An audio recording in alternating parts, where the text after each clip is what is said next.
Assalamualaikum warahmatullahi wabarakatuh.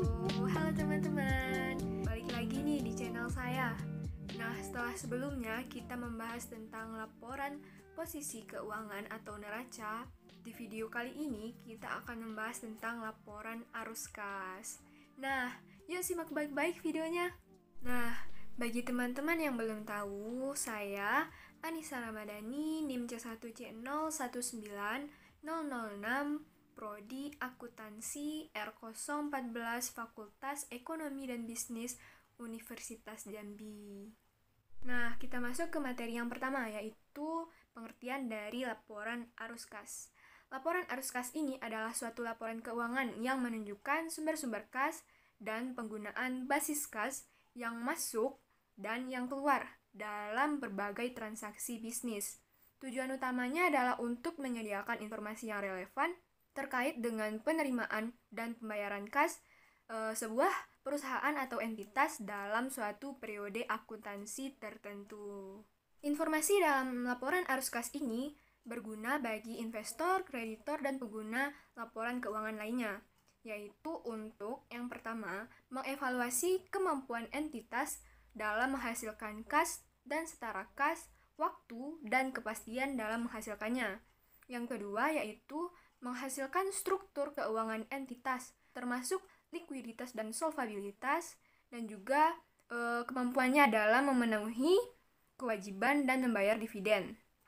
Kemudian yang ketiga, untuk memahami pos yang menjadi selisih antara laba rugi periode berjalan dengan arus kas neto dari kegiatan operasi atau akrual. Analisis perbedaan ini seringkali dapat membantu dalam mengevaluasi kualitas laba entitas. Nah, yang keempat, untuk membandingkan kinerja dari operasi antar entitas yang berbeda. Karena arus kas neto dari laporan arus kas tidak dipengaruhi oleh perbedaan pilihan metode akuntansi dan juga pertimbangan manajemen, tidak seperti basis akrual yang digunakan dalam menentukan laba rugi di entitas. Kemudian yang terakhir yaitu untuk memudahkan pengguna laporan untuk mengembangkan model untuk menilai dan membandingkan nilai kini arus kasnya dan arus kasnya di masa depan antar entitas yang berbeda. Nah, selanjutnya ada klasifikasi dari laporan arus kas. Laporan arus kas ini diklasifikasikan menjadi 3, yaitu dari kegiatan operasi, dari kegiatan investasi, dan dari kegiatan pendanaan. Kalau dari aktivitas atau kegiatan operasi, arus kasnya berasal dari transaksi yang berasal dari kegiatan itu sendiri.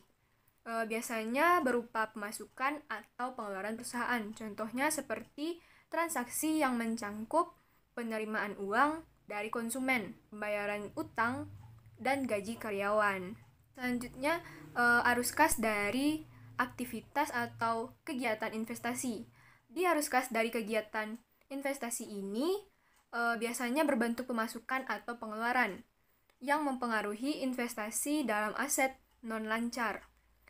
Kegiatan investasi ini adalah yang berhubungan dengan aktivitas penjualan atau pembelian dari aktiva perusahaan. Contohnya seperti transaksi yang mencangkup penjualan dan pembelian aset tetap seperti peralatan atau gedung. Yang ketiga yaitu arus kas dari kegiatan pendanaan. Arus kas dari kegiatan pendanaan ini berasal dari transaksi yang mempengaruhi hutang dan ekuitas perusahaan. Umumnya transaksi yang mencangkup penerbitan atau penghentian surat berharga ekuitas dan utang. Contohnya seperti penjualan obligasi, pembayaran dividen, emisi saham, dan pelunasan kredit dari bank. Nah, dalam laporan arus kas ini ada bunga dan dividen, juga ada pajak. Nah, arus kas dari bunga dan dividen ini diterima dan dibayarkan masing-masing harus diungkapkan secara terpisah. Masing-masing harus diklasifikasikan secara konsisten antar periode sebagai salah satu dari aktivitas operasi, investasi, ataupun pendanaan. Kemudian dari pajak, yang berkaitan dengan pajak penghasilan diungkapkan secara terpisah. dan diklasifikasikan sebagai arus kas dari aktivitas operasi, kecuali dapat secara spesifik diidentifikasi sebagai aktivitas pendanaan atau investasi. Dalam laporan arus kas ini terdapat dua penyusunan laporan, yaitu metodenya metode langsung dan metode tidak langsung. Nah, yang pertama metode langsung. Dengan metode langsung, arus kas dari kegiatan operasional dirinci menjadi arus kas masuk dan arus kas keluar.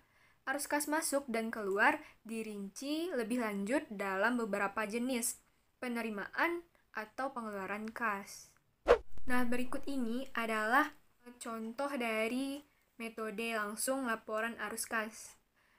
Terlihat di contoh, arus kas yang berasal dari kegiatan operasional dirinci menjadi penerimaan dari berbagai sumber yang merupakan kegiatan operasional dan pengeluaran kas untuk berbagai kegiatan operasionalnya. Nah, arus kas dari kegiatan investasi dan keuangan juga dirinci menurut jenis-jenis kegiatan yang mengakibatkan timbulnya penerimaan dan pengeluaran kas. Sementara jika kita di contoh tersebut, arus kas dari kegiatan operasional ini tidak dirinci menurut sumber dan jenis penggunaannya, melainkan dari net income dikoreksi sehingga net income tersebut berubah menjadi net cash flows atau arus kas dari operasi. Nah, selanjutnya yang kedua, laporan arus kas metode tidak langsung. Metode tidak langsung ini adalah metode yang arus kasnya dari operasional ditentukan dengan cara mengoreksi laba bersih yang dilaporkan di laporan laba rugi dengan beberapa hal, seperti biaya penyusutan, kenaikan harta lancar, dan hutang lancar, serta laba rugi karena pelepasan investasi. Jadi, pada dasarnya metode tidak langsung ini merupakan rekonsiliasi laba bersih yang diperoleh dari perusahaan. Metode ini memberikan suatu rangkaian hubungan antara laporan arus kas dengan laporan laba rugi dan juga neraca. Berikut ini adalah contoh laporan arus kas metode tidak langsung. Berikut ini contohnya. Dan selanjutnya ada pos khusus dalam laporan arus kas ini, yaitu dalam arus kas aktivitas investasi dan pendanaan biasanya dilaporkan pada jumlah bruto. Nah, arus kas pada operasi, investasi, dan pendanaan dapat dilaporkan secara neto hanya berlaku untuk dua kondisi. Yang pertama yaitu penerimaan dan pengeluaran kas untuk kepentingan pelanggan jika arus kas tersebut lebih mencerminkan aktivitas pelanggan, jika arus kas tersebut lebih mencerminkan aktivitas pelanggannya daripada aktivitas entitasnya. Nah, contohnya yaitu seperti penerimaan dan pembayaran pada rekening giro. Nah, yang kedua yaitu penerimaan dan pengeluaran kas untuk pos-pos dengan perputaran cepat, jumlah yang besar, dan juga jangka waktu yang singkat. Seperti contohnya yaitu jumlah pokok transaksi kartu kredit nasabah. Selanjutnya ada arus kas dalam mata uang asing. Biasanya entitas atau perusahaan itu mengakui transaksi kas yang berasal dari transaksi mata uang asing dibukukan dengan menggunakan kurs mata uang asing pada saat transaksi arus kas.